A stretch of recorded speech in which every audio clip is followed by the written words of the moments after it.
ఆయన ఉద్యమాన్ని ఎత్తుకున్నారు. అప్పటికే నేను ఉద్యమం అన్నది స్టార్ట్ చేశాను. తెలుసుకోవాలండి. కొంచెం వెనక్కి వెళ్ళి, బహుశా అందరికీ తెలుసు కానీ తెలియనట్టు నటిస్తుంటారు. అంటే ఒక బురద జల్లడం కేసీఆర్ ఒక్కడే కాదండి, ఆయన సొత్తు కాదు తెలంగాణ. 1200 మంది చనిపోయారు తెలంగాణలో, ఎంతో మంది త్యాగం చేశారు, ఎంతో మంది కొట్లాడారు. దాంట్లో ఒక ఆడబిడ్డగా నా వంతు నేను కృషి చేశాను. నేను అలాంటిది ఈరోజు ఒక ఎమ్మెల్సీ వచ్చినందుకు ఎలా వచ్చింది, ఎందుకు ఇచ్చారు, ఏం చేశారు, ఆవిడ అక్కడ ఏంటండి ప్రశ్నలో? తెలంగాణ పార్లమెంట్లో 2 ఎంపీలు వెళ్ళారు కదా, 2 వెళ్ళినప్పుడు కొట్లాడుతున్నప్పుడు కేసీఆర్ ఎందుకు ఎగ్జిట్ అయిపోయాడండి? చివరిదాకా ఉంది. ఆ రోజు మా ఎంపీలు, కాంగ్రెస్ ఎంపీలు అందరూ ఉన్నాం, పెప్పర్ స్ప్రేలు కొట్టారు. నార్త్ ఎంపీలు అందరూ చిత్తక బాదుతున్నారు మమ్మల్ని ఎంపీని. నేను మీరా కుమార్ గారిని ఇలా పట్టుకుని నిలబడ్డాను. నేను ఇంత చేస్తే ఇదండి మీరు మాకు చూపించే కృతజ్ఞత? ఇదా మీ కుట్ర బుద్ధి? అంటే మీకు బడుగు బలహీన వర్గాలంటే నచ్చదు దొర, మీ దొర బుద్ధి ఏదో చూపించుకుంటున్నారు, అందుకే నిన్ను దొర అంటున్నాను నేను. బడుగు బలహీన వర్గాలకి గౌరవం ఇవ్వడం నేర్చుకోండి. అదే బడుగు బలహీన వర్గాలు బీసీ కానీ, ఎస్సీ కానీ, ఎస్టీ కానీ, మైనార్టీ కానీ లేకపోతే మీరు ఈరోజు ఈ పొజిషన్లో ఎక్కడ ఎలా ఉంటారు? మీరు గతంలో ముఖ్యమంత్రి ఎలా అయ్యారండి? మీ దొరలు ఒక్కలే వేస్తారా? ఇంతమంది ఓటు వేయబట్టి మీరు ముఖ్యమంత్రి అయ్యారు, ఇంతమంది త్యాగం చేయబట్టి మీరు ముఖ్యమంత్రి అయ్యారు. అది గుర్తుపెట్టుకోండి దొరగారు. నిన్న వేయడం కాదు రాములమ్మ మీద, మీలా పిరికి బంధం నేను మాత్రం కాదు. గచ్చున్న మహిళని, త్యాగం చేసిన మహిళని, నా ఆస్తులు అమ్మి పెట్టారు తెలంగాణకి. ప్రతిరోజు మీరు నన్ను అవమానించారు, నాతో పని చేయించారు, నేను ఉద్యమాలు చేశాను. నా పార్టీ, నా తల్లి తెలంగాణ పార్టీ ఉంటే మీరు హింస పెట్టి ఆ రోజు జయశంకర్ గారిని నా దగ్గర పంపించి విలీనం చేయండి అని చెప్పింది మీరు కాదా? నేను విలీనం చేస్తానన్నానా నేను? సరే, ఇద్దరూ తెలంగాణ కోసం కొట్లాడుతున్నప్పుడు వేరువేరుగా వెళ్ళకూడదని ఒక దీంతో పెద్ద మనసుతోటి నా పార్టీని నేను విలీనం చేయడం జరిగింది. అంతేగాని వేరే ఏదో ఆలోచనతో మాత్రం కాదు. ఎందుకు చెప్తున్నానంటే అసలు తెలంగాణకి విజయశాంతికి సంబంధమే లేదన్నట్టు మాట్లాడుతుంటే చాలా అసహ్యంగా కూడా ఉందండి. సింపుల్ ముచ్చట కదా, దోపిడీ చేద్దామని వచ్చేటోడు ఎప్పుడు దోపిడీదారుడే, కానీ వాడిని సతిగట్టినోడేవాడు. నేను ఉద్యమంలో చెప్పే కదా, కత్తి ఆంధ్ర ఉంది కానీ పొడిచేటోడు తెలంగాణ వాడే. వాస్తవం చెప్తున్నాను నేను మీకు. ఆ రోజు కూడా అదే కథ. తెలంగాణలో గట్టిగా ఉంటే ఆనాడున్న కాంగ్రెస్ నాయకులు సమస్య లేదు మాది మేము ఉంటామంటే ఎందుకు కలుపుతుంది ఆంధ్రతోని? ఏమక్కడ ఏర్పడుతుండే?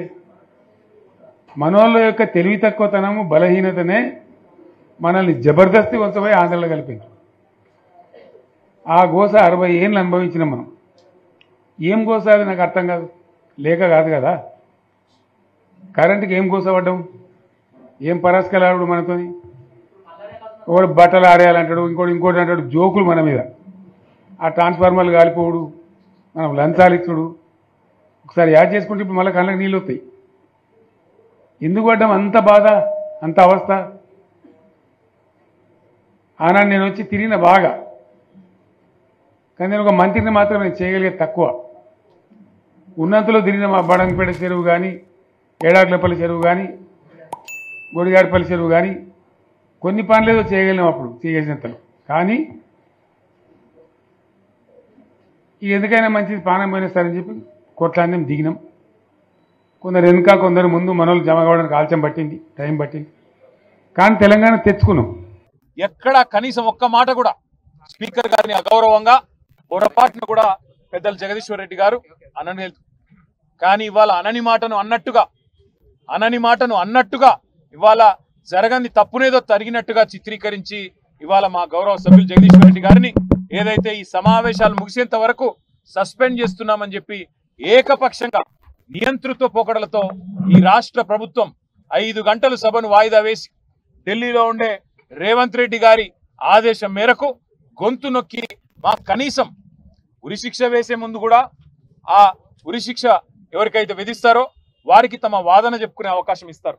కానీ జగదీశ్వర్ రెడ్డి గారి కనీసం తాను చేసిన తప్పేంది, నేను ఏం మాట్లాడినా తప్పు మాట అని కనీసం వివరణ అడగడానికి కానీ, అవసరమైతే మా నాయకుడు, మా పెద్దలు, ప్రతిపక్ష నాయకులు, తెలంగాణ సాధించిన పెద్దలు గౌరవనీయులు కేసీఆర్ గారు మాకు స్పష్టంగా ఆదేశం ఇచ్చినారు.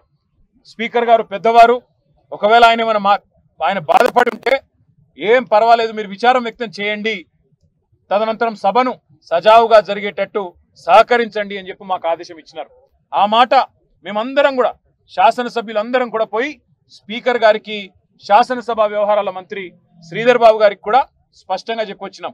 అంటే దీన్ని బట్టి ఏమర్థమవుతుంది, పథకం ప్రకారంగా ముందే మీరందరూ కూడా అనుకొని బీఆర్ఎస్ పార్టీకి అవకాశం ఇవ్వకుండా, జగదీష్ రెడ్డి గారికి అవకాశం ఇవ్వకుండా, ఒక కుట్రతో బీఆర్ఎస్ గొంతు నొక్కాలని, బీఆర్ఎస్ ప్రశ్నిస్తే, బీఆర్ఎస్ సభలో ఉంటే వాళ్ళ తప్పిదాలన్నీ బయటకు వస్తాయని ఉద్దేశపూర్వకంగా ఇవాళ జగదీష్ రెడ్డి గారిని సస్పెండ్ చేశారు.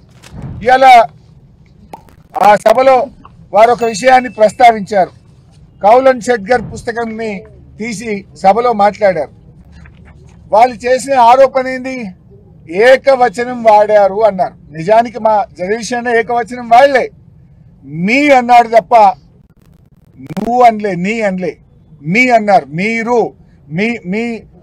మీకే కాదు, ఈ సభ అందరికీ ఆయన పెద్ద మనిషి, స్పీకరు, సభ అందరికీ పెద్దవాడు, అందరి గురించి మాట్లాడాలని చెప్పే ప్రయత్నం చేశారు తప్ప ఏకవచనం వాడనే లేదు.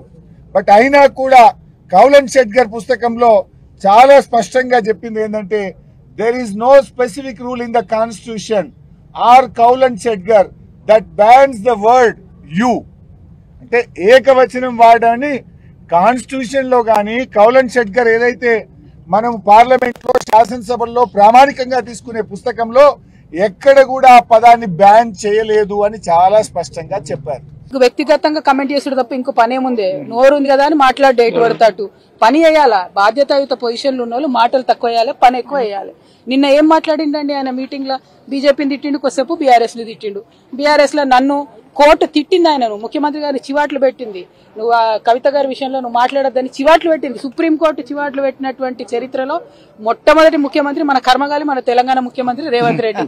అయినా కూడా ఆయన విఘ్నత పాటించకుండా నా మీద ఎటువంటి అటు మాట్లాడితే అది చరిత్ర నిర్ణయిస్తుంది. మా అన్నదమ్ములు అందరూ ఉన్నారు, వాళ్ళు కూడా చూస్తారు, వాళ్ళు నిర్ణయిస్తారు సమయం సందర్భం బట్టి. నేను కూడా మళ్ళీ అట్లా మాట్లాడి నా స్థాయిని నేను తగ్గించుకోదలుచుకోలేదు.